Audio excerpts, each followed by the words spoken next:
You ready for this deal, Jimbo? Oh, absolutely. Can't wait.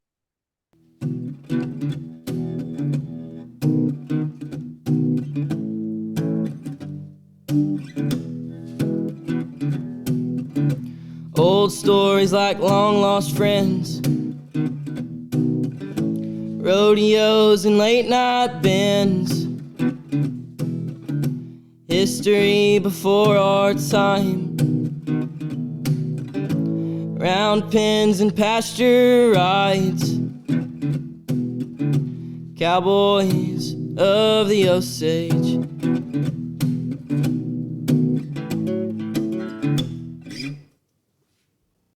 Howdy, everybody. Welcome to another edition of the Cowboys of the Osage podcast, brought to you by the Ben Johnson Cowboy Museum, located in historic downtown Pawhuska, Oklahoma.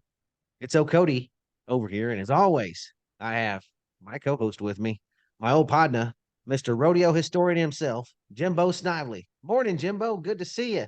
Who do we have today? Hey, good morning, Cody. It's just another great day in the Osage, man. And Cody, we've got world-renowned bit and spur maker Wilson Capron with us today. And he's a member of the TCAA, the Traditional Cowboy Arts Association. We've got them all over the museum here as we speak. Actually, we've got a pair of his spurs right there over your shoulder. And I've seen some of his work. And I mean, if you haven't check out his videos on YouTube and stuff, it's some amazing stuff for sure. And we're just really happy to get to talk to him today. And Wilson, welcome to the Cowboys of the Osage podcast. Good to be here. Well, thank y'all for having me. Yeah, thanks for coming on, Wilson. We really appreciate it, man. Where'd you grow up at, Wilson? Far West Texas kid. They say the West Texas starts at Fort Worth. That's completely wrong. It's a lot further out there. I was 100 miles east of El Paso first 9 years of my life, and born in Carlsbad, New Mexico, because that was the closest town, but with a real hospital, I should say. But anyhow, well, you were just about far west. Graduated from Fort Davis. So yeah, wow, that's out there a little yeah, ways. You're that's as far west you can get, and stay in Texas. For sure. When you hit Pecos, you've hit West Texas, in my opinion. Right. Yep. Yeah. Pecos is West Texas. That's for sure. What's the weather like out there average? I mean, is it colder than we get here in Oklahoma, or? No, I mean, it depends. I mean, so where I'm at now in San Angelo, which is, not too far off. They call it Western. I call it West Central Texas, but it's not too bad. I mean, it's not as cold as you guys. It's certainly a lot more humid than where I grew up, but not as humid as y'all for sure. So it could be cold in where I was born. It's colder than hell in the winter and hot in the summer, and that's why nobody lives there, I guess. Yeah. Desert atmosphere. How's that? Right. A lot of good cowboys came from that area. Did you grow up on a ranch or anything like that, Wilson? So the first 9 years, yes, we were on a ranch, and then it sold, and so we were there for a couple years after it sold. But then Pop decided to pursue his art career, and that's when we moved to Fort Davis when I was 9. So then I never really lived on a ranch again. We lived in town because of school and all that. But during my high school years, my dad moved back out there, leased a ranch, about 150,000 acres. Back out in the far west Texas deal. Salt Flat was a little town that we were at. Our post office is all it was. But anyhow, so yeah, the ranch life has always been a part of my growing up for sure. What kind of artwork did your dad do or does do? Paintings, oil painting, pen and ink, watercolor. That not so much sculpture, but he's dabbled in it a little bit. But two-dimensional art.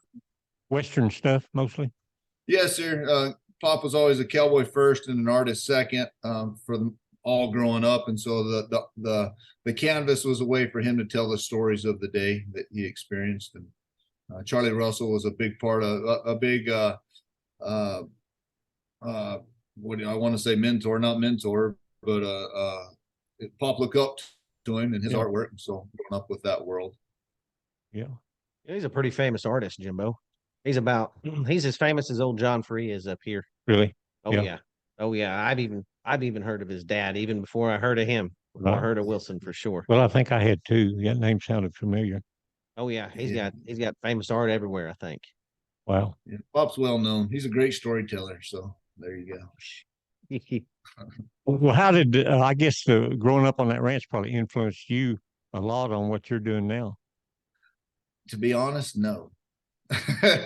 Now it is influenced how I do my work, and all that. But the ranching life didn't make me want to grow up and be a bit and spur maker. I'll tell you that. I graduated college working for Greg Darnall, which is how it all got started.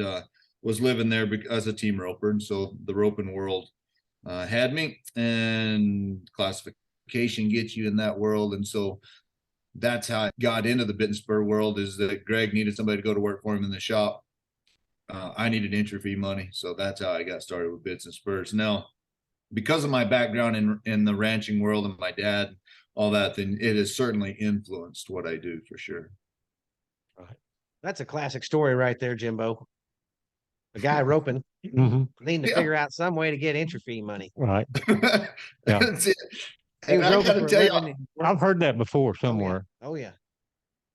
I left Greg not to become a bit and spur maker. That's what I had a few orders, and I was going back to the ranch life and of West Texas, and I never caught up on orders. I'm just like Forrest Gump. I felt like running, so here I am. I'm still running. All good. How far behind are you? If I just say the guy called and ordered a bit from you today. I'm gonna say 3 to 4 years. And I've had to relook at my business model and what I was doing in the last year, because I cater to the high end market. So if you're going to come in and I've kind of always done it, but I've never really admitted it. And if somebody comes in and wants a really nice, something special, like what's over your shoulder there, I give them a unfair due amount of attention, because that's what I want to do in my career. I want to build those things. And if I don't cater to that world, then they'll get lost in the shuffle 4 and 5 years down the road. And so I'm actually choosing my customers at the moment. And I never thought I would say that. I feel terrible about having to say that, but it's not that I'm choosing the customer, I'm choosing the project, right? I'll do it for anybody. It's just the project that's important. Did it surprise you that you could get that much for a bit and spur? I mean, that there was that kind of a market out there for really high end stuff in the Western world. I never dreamed that it would happen. When I was working for Greg, it was a year and a half into it that I started engraving. And that was my first passion. It's not my only passion by any sense at the moment, but that was my first passion in the bit and spur making. The art side of it, just really the engraving was way fun for me. So I actually thought I'd have to engrave firearms in order to make a living doing it, because what cowboy in his right mind would pay me 3 months worth of time for one piece, right? And so no, I never dreamed that we'd be getting the things that we are getting now for our pieces, and bit and spur makers, and I will say saddle makers, silversmiths, and rawhide braiders, because of the TCA. A large portion of it because of TCA is we're making a living, right? And hey, that's kind of exciting. And yeah, I still have cowboys that are spending that kind of money, but it's not all cowboys. It's lovers of the West is a better way to say it. Right. Traditionally, I think cowboys have always tried to have maybe a nicer pair of spurs, maybe not huge, but dainty, but nice, a nice bit, nice saddle, because that's all they had. That's all they had. Right. They were moving on from place to place, And then drive an old beat up pickup, but they'd have some high dollar equipment. Yeah. Oh, yes, sir. I was talking about before that, but right. You're talking my language now. Right. Got $1,000 pair of spurs on with a $200 pickup. Yeah. Well, you mentioned. Go ahead. If you look at society, you go to the big cities. Well, there's probably not a lot of horses driving up and down the runways with fancy bridle bits and saddles and all that. But the upper class, or all of us, are going to drive as nice a vehicle as we possibly can. That's what the Wild Wild West was in the late 1800s, 1900s. You put the fanciest stuff on your horse you possibly could. No different than what people are doing now, tinting the windows and putting the fancy rims on. It's the same thing. We like to ornamentate our transportation, go in the fanciest thing we can. Luckily, some people still like to decorate their horses and themselves. Yeah. So. Well, that makes sense. You know, you mentioned engraving there a while ago, and even mentioned guns. A lot of your engraving reminds me of those European shotguns and stuff. Really high-end shotguns, Berettas and the Belgian-made stuff. And uh, were you influenced by that? Absolutely. That's where the vast majority of my influence comes from. And not that I tried to ignore a Western culture and what was being done, but I was attracted to those high-end shotguns and European firearms engraving. It just, man, I loved it. And that was something that I always wanted to do, is put it on our bits and spurs and bring it to our Western culture. And I certainly wasn't the first.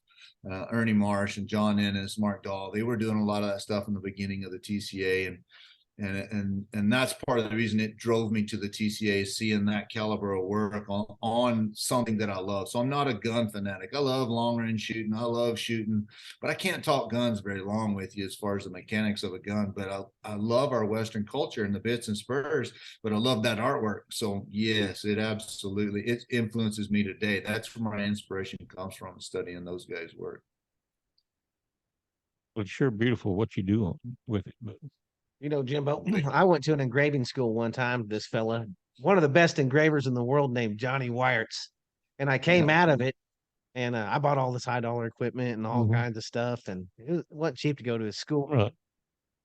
And about all I learned how to do, worth a darn, was this deal called the wriggle tool, where you made like a little little swirl in the like an S sideways, right. maybe on a piece of silver on a pair of spurs, and then you cut some wheats coming off of it.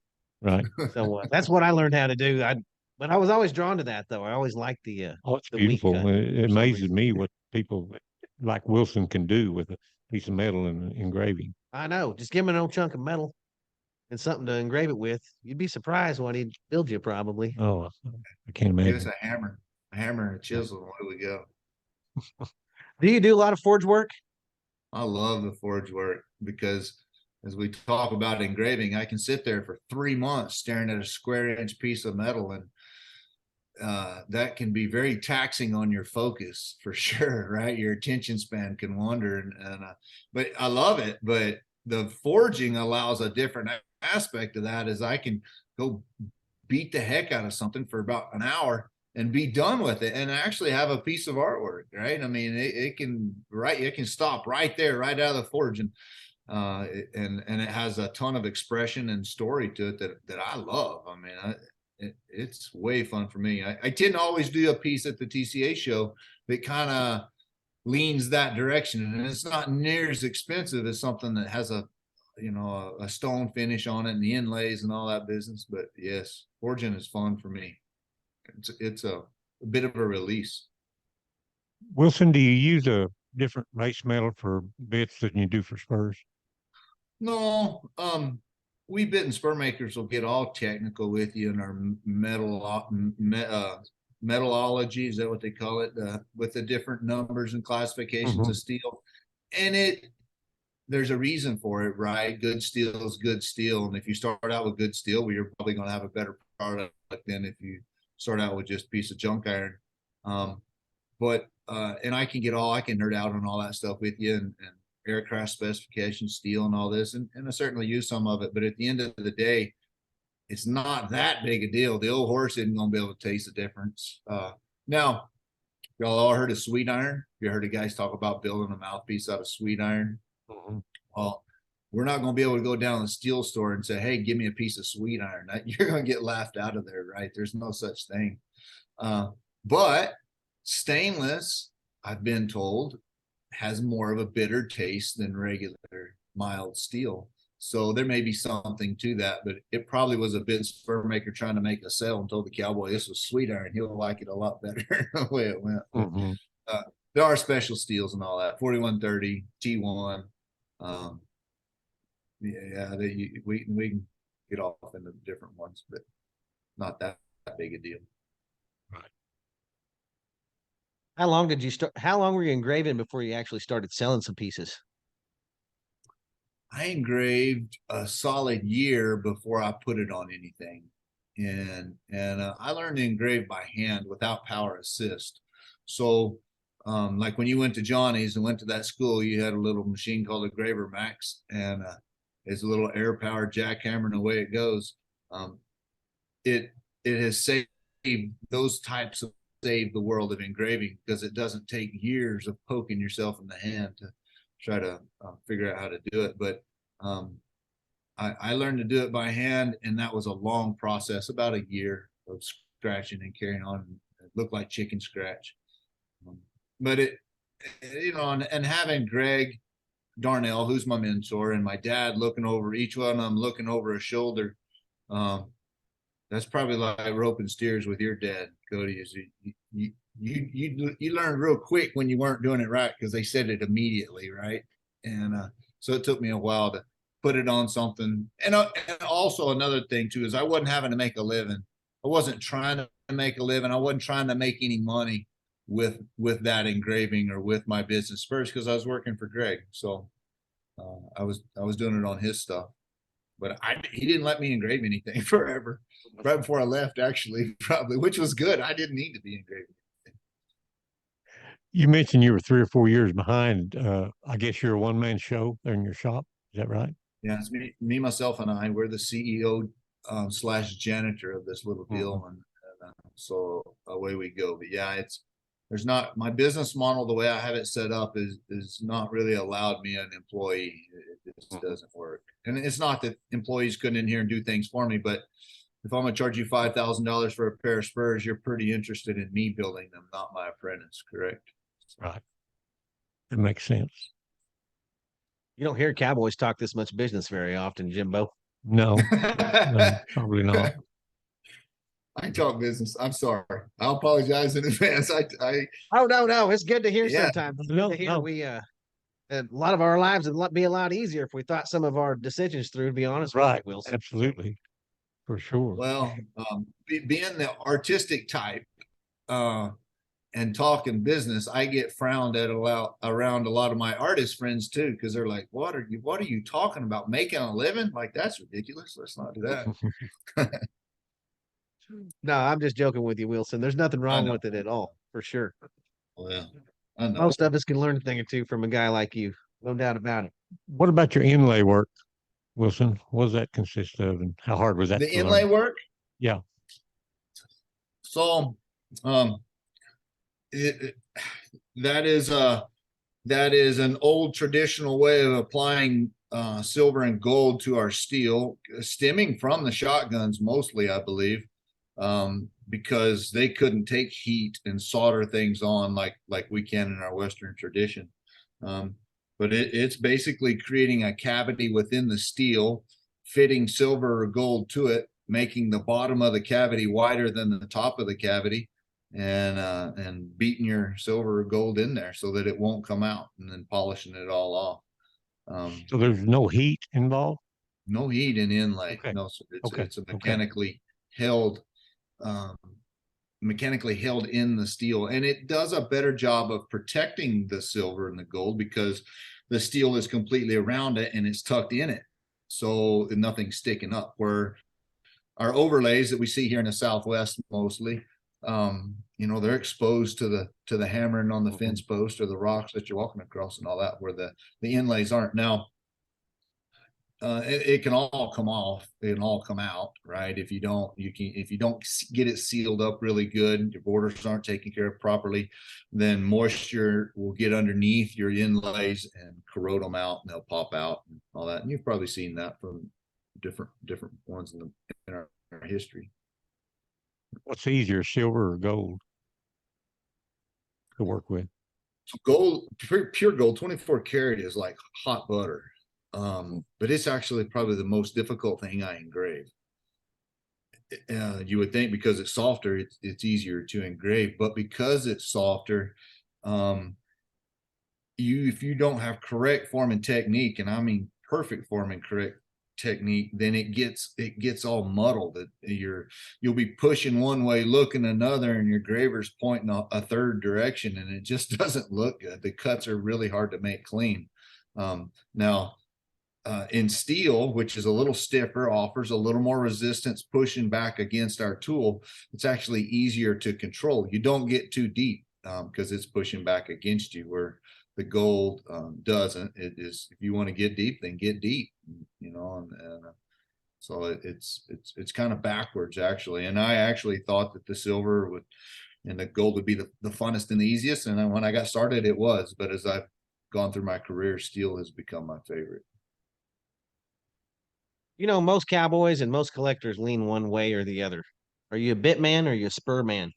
I'm a bit man. Bottom of your heart. Yeah, I'm a bit man.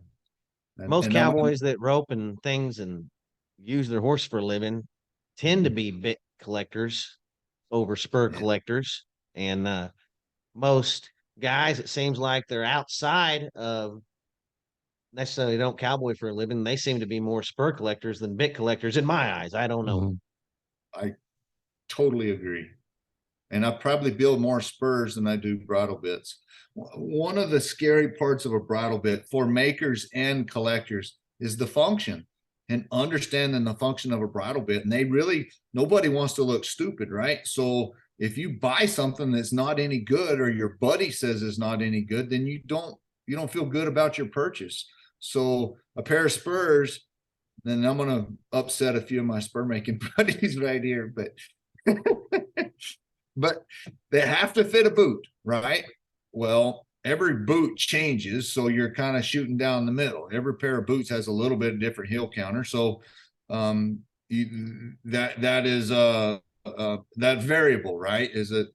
But I want a spur band to touch all the way around the heel counter of a boot, and then you either want to kick your horse or you don't, and you're long-legged or short-legged. So with those two elements right there, if you're real short-legged and you don't want to kick your horse, you don't want a 3-inch shank that goes up, right? So that's basically what you're thinking about, is the length of the shank and the elevation of the rowel pin in relation to it. So the higher it is, the easier it's going to be for you to touch your horse. And the longer it is, the easier it's going to be to touch the horse. Bulldoggers, they're jumping off, so you don't see them with 3-inch shanks either, right? They got a little bit short shank, a little bit round. As they come off, they don't do any damage, hang up or anything like that. Where reiners, they're trying to signal their horse with minimal amount of sign and minimal amount of movement, and so a longer shank that comes up, they're able to communicate with their horse in a way that is easy. If you want to get to talking bridle bits, it's Tuesday and we don't have enough time this week to even get started finishing what's going on with the bridle bit. And that's my passion and my favorite. Now I got to say this little asterisk here. My business model is not built around the function of a bridle bit. It's really built around the artistic side of it and the icing put on the cake. But if your cake doesn't taste good, then why put icing on it? So I absolutely feel like I have to know the function of a bridle bit and what's going on, so that when I get that person that comes in and says, hey, I want to spend a lot of money on something really nice, well, it works, and then they can go and use it. Whether they use it or not, they know it can if they want it to. So that's a fun discussion, bridle bits. Oh yeah. My dad's a big bit collector over spur. Oh, he is. He got a big old bit collection, but he uses them all, Mhm, you know, right. and he knows what they do. Man, I Right. wish I knew what some of these old guys knew, you know. Oh yeah, for sure. You also make some beautiful belt buckles. I've seen a few of those. Are you getting into that more and more, or is that just kind of a sideline? Or it's something that, so I'm a steel guy. That's the rules coming out of my shop. As a base foundation is steel, and then we'll put as much ornamentation on as people want to spend. But some people want steel buckles, and my silversmithing buddies, they're not too interested in doing a steel buckle, so I do them. It's not my passion, but I certainly made myself one last year, and I'll do them for those that want them, right? For sure. It's a good, and believe me, so I'm a bit guy, but how many people do we see walking around the museum with the bit on their shoulder, right? Or a bit hung over their arm? Nobody. But they all got a belt buckle on. So it's a good way to start conversation and showcase what it is that they do. You know, we got an old Crockett bit and spur catalog. Crockett used to have a shop right across the street from the museum here. But we have an old catalog of theirs back here, and they sold steel boot heels. That seemed like that big awful slick walking across this floor right here. But you ever had any call for any steel boot heels? No, I never have. And a few wing tips for the toes and things like that, you know. But, Can you imagine that? What I was the get- idea of that one? Well, I don't know. There's something else they could build, I guess, and offer in their catalog. Yeah. You've learned your lesson, I think, soon as about you put them on. Mm-hmm. Western tap dancing, maybe, you know. Maybe so. Maybe so. Maybe so. Wilson, would you consider yourself California style, Mexican style, Texas style, or just a little bit of all of that? I'm a little bit of all that. And I don't know that I really have a welcoming committee at either one of those places because I do everything, right? Right. I'll say that I am a Texas spur maker, probably. Do I do some California stuff? Sure. But growing up close to the border and in Texas, the border of Mexico, then that's my interest. That's where my influences come from. I've always liked that. But the California style bit shanks, like the Santa Susana, is my absolute favorite to build. Over the years, it's been that way. And so, you know, I do a lot of that, but then, growing up growing up on ranches, but then with the rodeo and the roping that I was involved in over the years, the Western performance horse world with Greg and the Rainers, I do some of that too. And I'm actually leaning more, doing some more of that stuff is taking the contemporary world and bringing it into the fancy. And our Western performance horse world has actually got away from the fancy California, like the Californios and the Carols. They had them really fancy bridle bits and on the West Coast and all, and a lot of that world has moved here to Texas, Weatherford, and doing a lot of that business. But the fancy bridle bits didn't show up in the show ring, and there's some of them there for sure. Like Greg has always done it, my mentor Greg, but there's not a lot of it. That's not a big push to have the fancy. So I'm into doing some of that. So what am I? Who the hell knows? I'm a mix of all of them, and I love it though. That's all that matters, I guess. Well, he's in a good part of the world to be a mix of all of them down there on that borderline. Right, for sure. For sure. No doubt about it. You ever see any aliens out there? Roswell, yeah. There's a bunch of them on the street corner. Go to New Mexico. There's a lot of aliens in New Mexico. They're everywhere. You know, the Bob Crosby, he's kind of over there in Bob Crosby country, not too far from it. Not too far from it. You ever drive through Bob Crosby Pass there? No, I don't know about that. Holy moly. You're going to have to, just for nostalgic sake, one of these days. It's where he wrecked his Jeep and died. I don't know exactly where it is. It isn't too far from you out there, somewhere. Yep.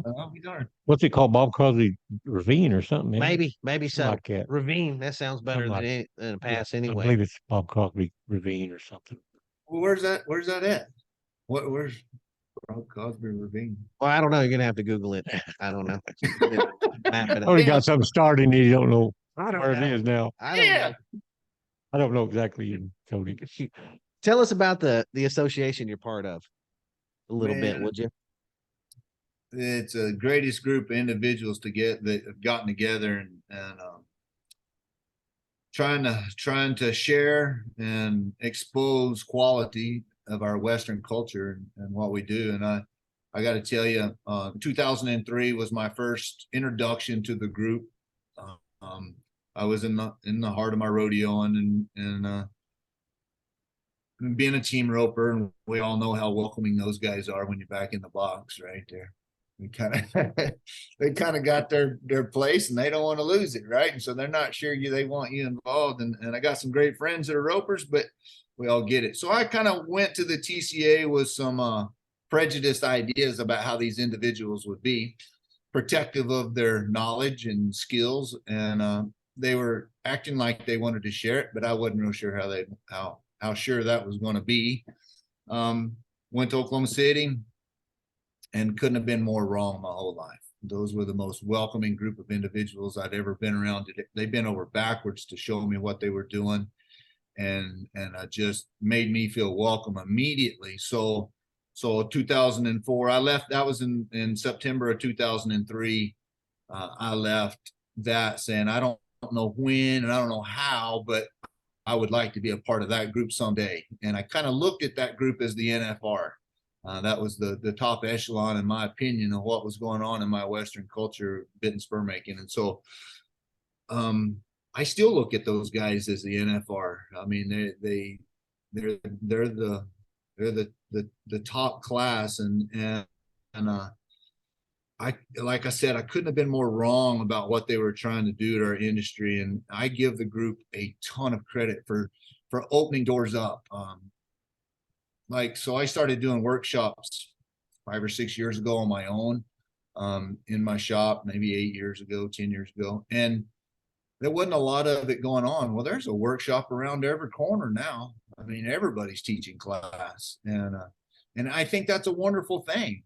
The shops are open, and I attribute that to the TCA and exposing people to what quality was. Like, we talked about firearms engraving. Well, I was pretty sure I was going to be the first guy to ever put any firearms engraving on a bit or a pair of spurs, and then there they are, Ernie, and they're all doing it, right? Ernie and Mark. I was like, wow, how cool is that? And then they showed me how to do it. And so it's a group of alpha type individuals, loners out there on their own, doing the best they possibly can, that have a ton of passion for what they do, and trying to share that with anybody and everybody. And there's probably some naysayers out there, and we're very protective of the skill set. We're very protective of when I say protective, we want to make sure that the quality standard stays within our group. It's the best of the best, and I say those guys are the best of the best. I'm gonna talk about them. I get to be a part of that group, so I guess I fit under the definition, but I hate saying that. I like to talk about Ernie and being the best bit and spur maker out there. And it's just Ernie and I as bit and spur makers, active members at the moment. I could ramble on about this. Y'all got any specific What all questions? different? What all different disciplines do you guys promote? So we in got your association? saddle making, rawhide braiding, silversmithing, and bit and spur making. You've got all that represented right here in the Oh yeah, museum. oh yeah, all the traditional cowboy ways of doing things. Sure. How do you become a member of that? How many members are there? I think there's 11 or 12 active members at the moment. To apply, you build 3 pieces within the last year, and you bring it to our 2-stage process. Let me back up. I forgot the first stage. The first stage, you send us a portfolio, and You can't just buy a membership, can you? No, you just can't buy a membership. You're a It takes part of it. 3/4 majority vote to get in. Yeah, so it's an application process, and that through your work. So your work and your character, right? If we get a sour apple that's not going to play well with others, well, it's not something we talk about a lot, but it is very important that the individuals represent our group in a professional manner, and because once you're a member every day, all day, right? So we're here representing our Western culture, and when you get plopped up there at the top of the mountain, people are going to look for a reason to shoot at you, right? That's just how it works. And we don't need sour in there, and we need quality work. You walk our show, you don't need to worry about whether it's good or not. You need to worry about whether you like it. That's the only thing. You know it's good because we've taken care of that for the people. And if you're going to be educating people, then it needs to be the best of the best. And that's kind of where we stand. And you guys show at the Cowboy Hall of Fame, or I don't even know what it's actually called now in Oklahoma City. I can't think of a bigger stage to have a show every year for the Western way of life than right there. Is there a bigger stage for you guys to aim for? I can't think of one. So. No. I talked to somebody yesterday that was going down because it was going to be the last day or something, and they were going down there, 2 couples, just to see the TCAA stuff. Yeah, it's pretty unbelievable. Oh, I know. I've been lucky enough to hit it up the last couple of years. We got one of the members, local guy right here, Jay Adcock. Right. He's been on a few of our podcasts. Yeah. We had Pablo Lozano on there, another member. Yeah. Yeah. Rawhide braider from Argentina. Yeah. It's just such an elite group. Like he said, 10 or 12 members. I mean, that's just worldwide. That's unbelievable, Well, the NFR, they take 15 in each Yeah. discipline. I think it's more selective than the NFR. I think it's a little more selective than the NFR. And they're great, like you said, they're not just great artists, but they strive to get great people, great individuals to represent their art. And everyone I've met falls into that category for sure. I can vouch for all of them so far. Right, right. Haven't seen any duds yet, have you? I can't believe they let me stick around. But I can't believe that either. Cody. I'm thinking about if you Yeah, ever need someone to mold stuff out of duct tape, I can make a little tie and bolo tie and all kind of stuff. Duct tape bolo tie, I can sell it there.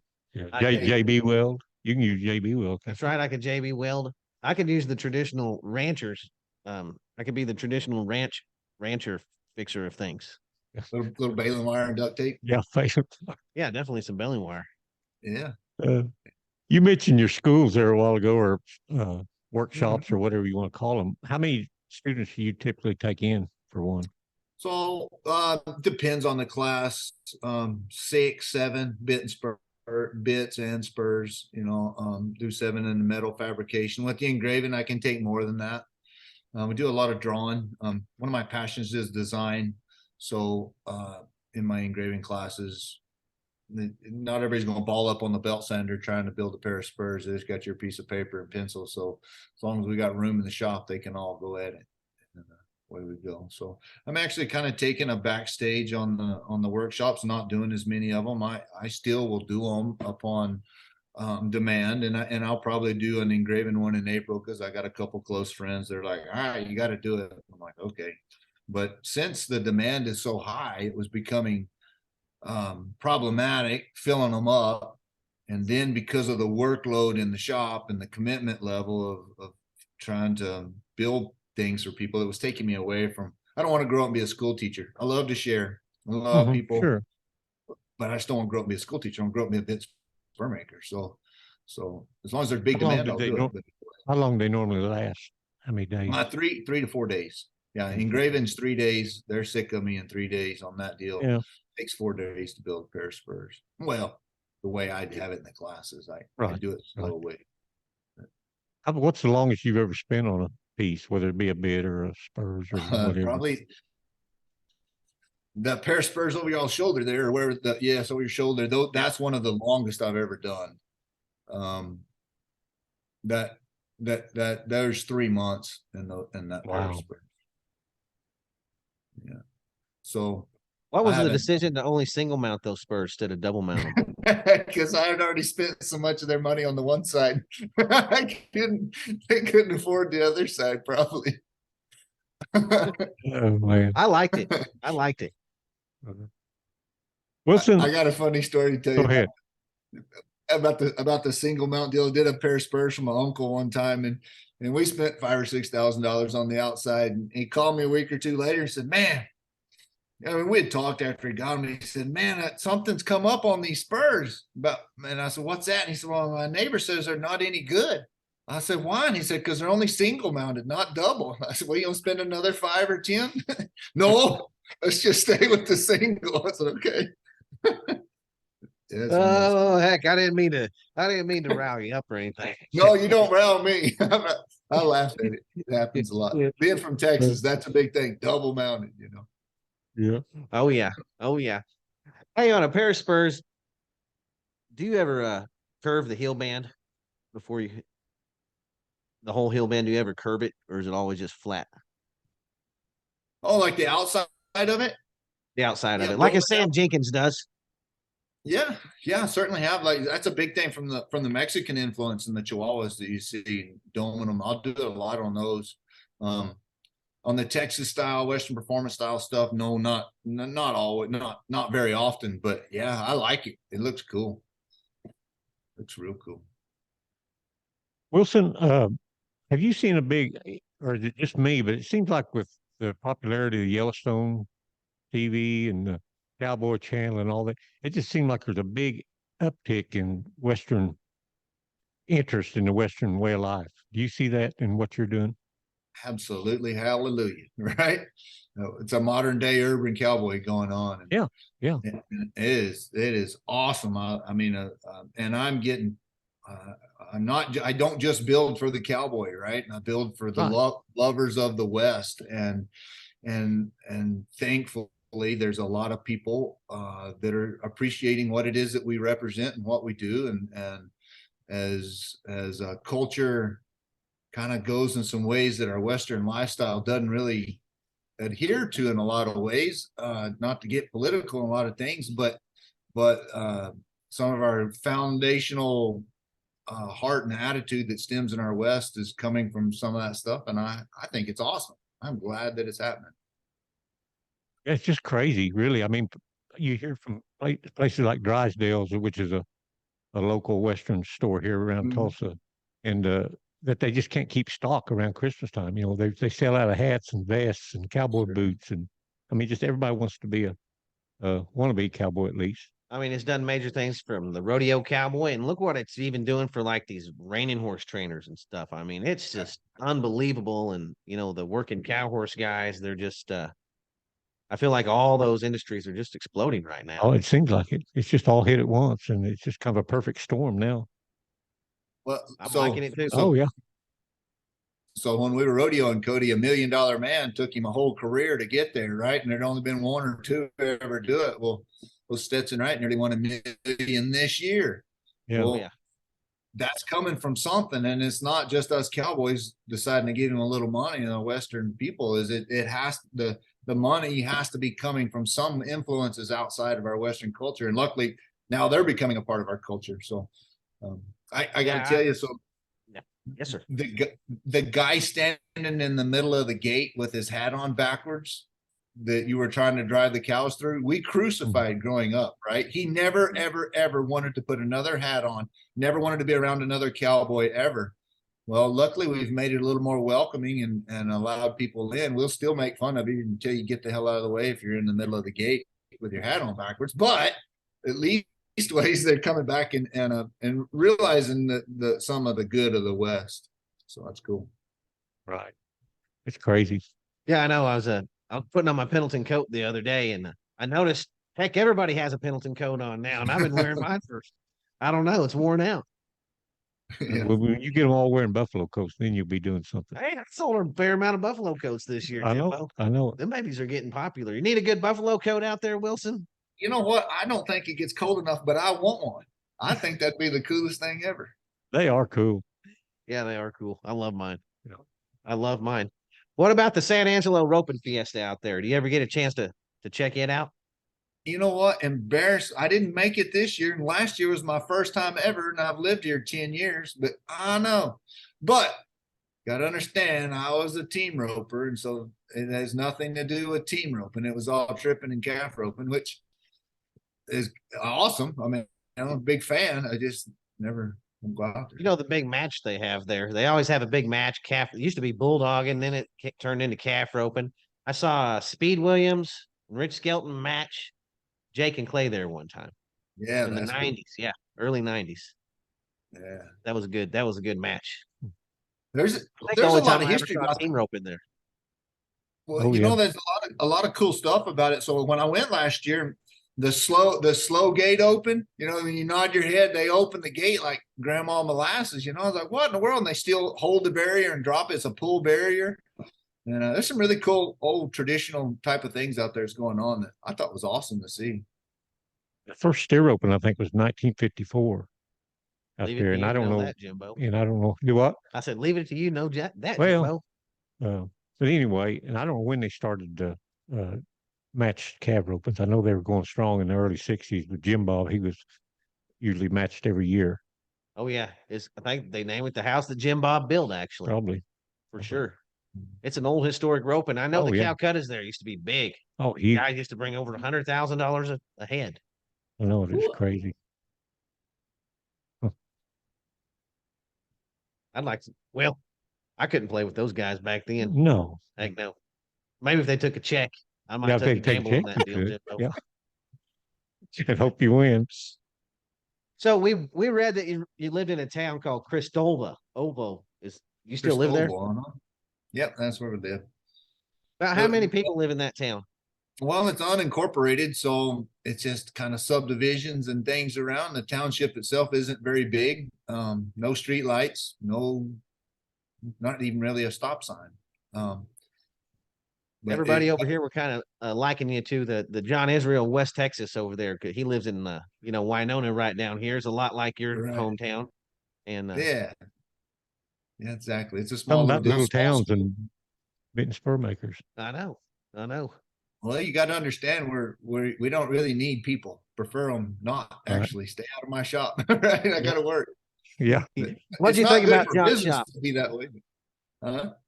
You got to visit Pawhuska last year. They had a little show over here for you guys, and you Mhm. got to visit John Israel and his shop. What'd you think about that fella? It's awesome. I mean, and so you walk in my shop and it could not be any more different than John's, right? I mean, 180 degrees the other direction. People walk in John's shop and they go, damn, it doesn't take very much to do this, does it?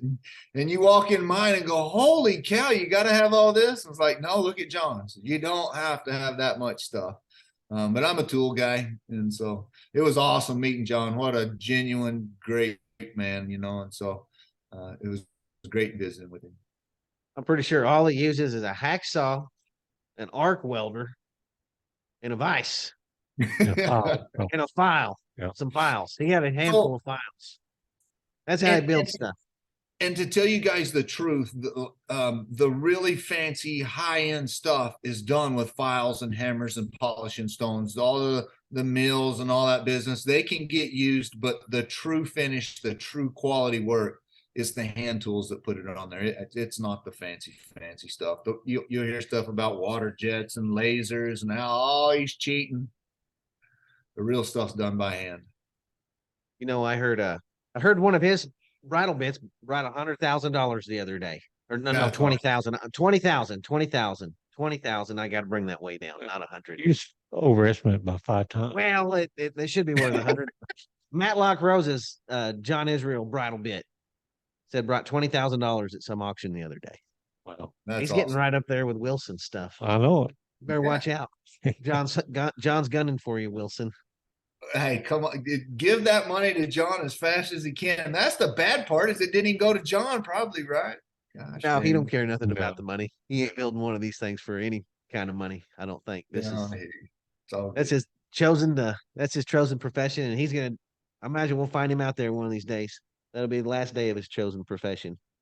What a great guy, though. Yeah, for absolutely. Sure. So when is that show every year at the TCA at the Cowboy Hall of Fame? First weekend in October.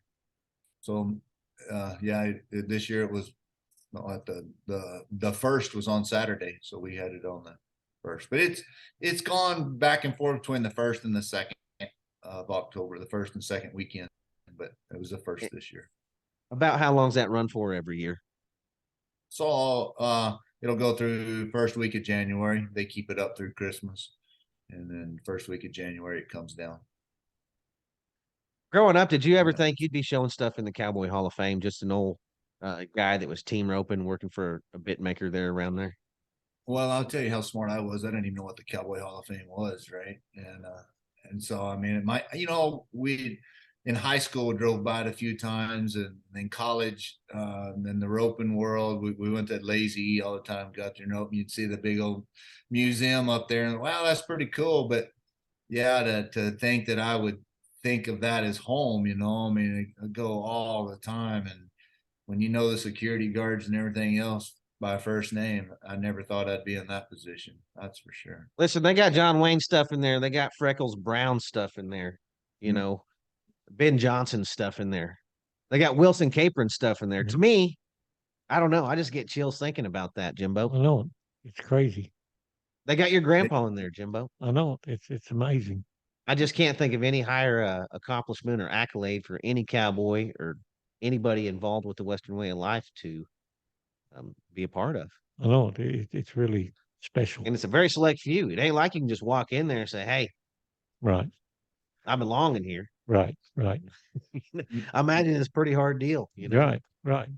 So, yeah, that's an incredible institution. I mean, I am quite honored to be a part of it every year and call it home. It's awesome. Wilson, I'm gonna put you on the spot just a little bit. Oh, if you were making a Mount Rushmore of bit spur makers, who would you put on it? and they don't have to be the best, but just maybe had the most influence on the business, or whatever kind of criteria you want to use. I need 4 names. Man, 4 names. What a spot. I don't know that I can boil it down to 4.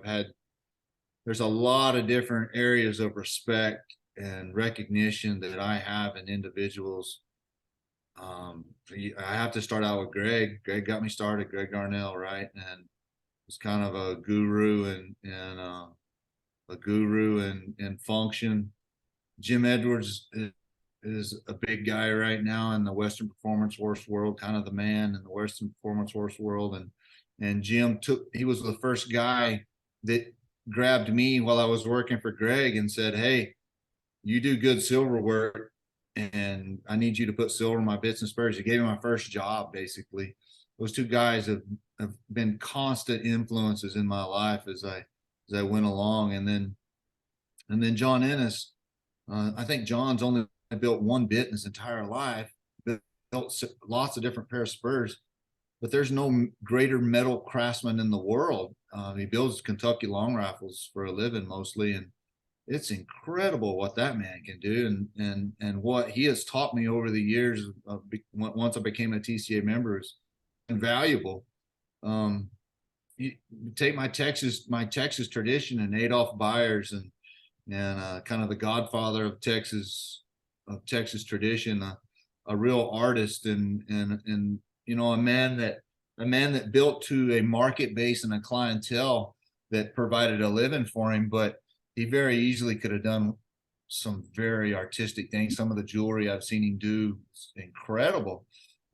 Take Billy Clapper at the moment. He's the king of Texas, and there's nobody that brings any more value to it. And from a business side and of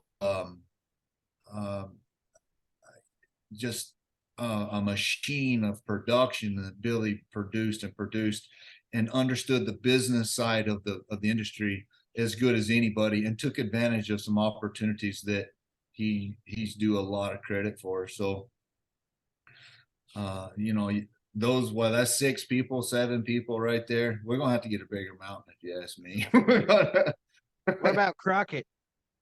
Well, what about Jerry Cates? What about Yeah. Garcia? That's a name from the past you could stick on there. Or McChesney, that's another one right there. Yeah, McChesney, Mardueño, which is 1800s.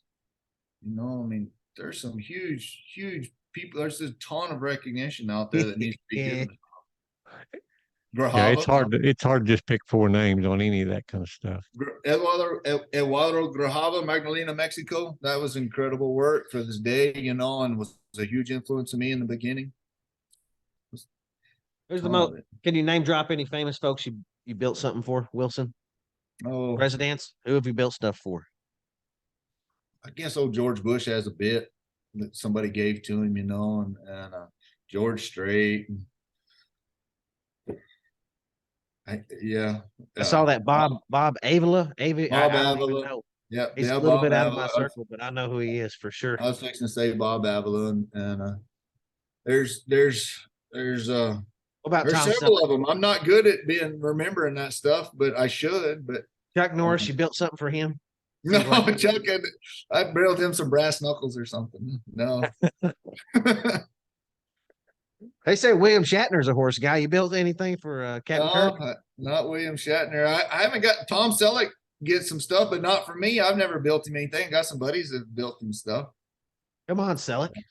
Yeah, what are you waiting on? Hey, we noticed you had a YouTube page. You're just putting out all your knowledge for free all the time to everybody. Anybody wants to learn it. It's not exactly free. The other thing you see on YouTube is free. I also have a Patreon page where that is a subscription-based deal. And so every day I'm in the shop, you get a video of what's going on, and it's basically joining the journey. So I build bits and I build spurs. So teaching you how to build a pair of spurs. I did that the first week. Now what are we going to do? But we go back over it, and as I'm learning things, and even when I screw something up, like that's a fun video. Look what I did here, man! I jacked this up, and then show how overcome it, right? You problem solve out of the situation that you created. And so Patreon's a great thing. Facebook, Instagram, all that.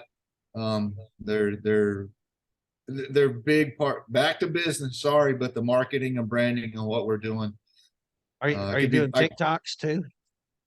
You know, I did one the other day. My wife made me do one the other day. Really? Yeah. I'm kidding. I'm not even kidding. Yeah, you'd be crazy. I mean, it's crazy not to. And I've had people say, well, you know, who's going to buy anything off Facebook, especially that high-end stuff that you're doing? That's not your market. That's just teenagers and all this stuff. Well, one of my best customers, the first pair of spurs he bought was off Facebook, and he's contacted me through Facebook and $28,000 spurs. So you can't say it ain't happening. And I had a bit sell this year at the museum for $31,000.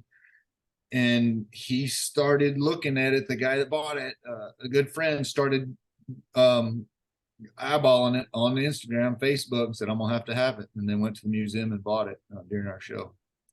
So that's all It's good a good stuff. tool. What kind of boots would you put $28,000 spurs on? I don't know. I don't know. Some fancy ones, I think. Oh, Hambo, they have the to one be. kind of with the pointy tips that curl up. It wouldn't be bit. Justin's. Nothing Hey, like that. I Just don't have to know. be something. I don't Really think they'd fit the tinny llamas, but they'd be all right. You know, I saw a guy wearing those last weekend. Yeah. Yeah, they're back in style. Oh. They're back in style. Wow. Well, Wilson, we sure appreciate you coming on. Thank y'all for having me. Hey, you know, we got a pair of spurs for sale right here in the museum. They're only $32,750. And that ain't a bad price. And for it them, took Jimbo. 3 months to build them. He just said, you know, they were Yeah. a long-term deal, Special deal. special deal.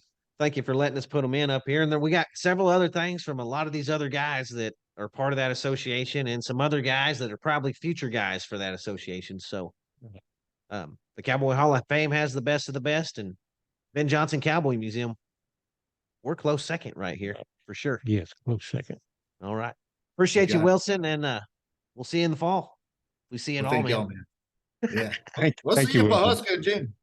You See bet. you. Looking forward to it. We can't wait. All right. Until next Adios. week, this has been another podcast. See y'all next week. Thanks, Wilson. Bye-bye.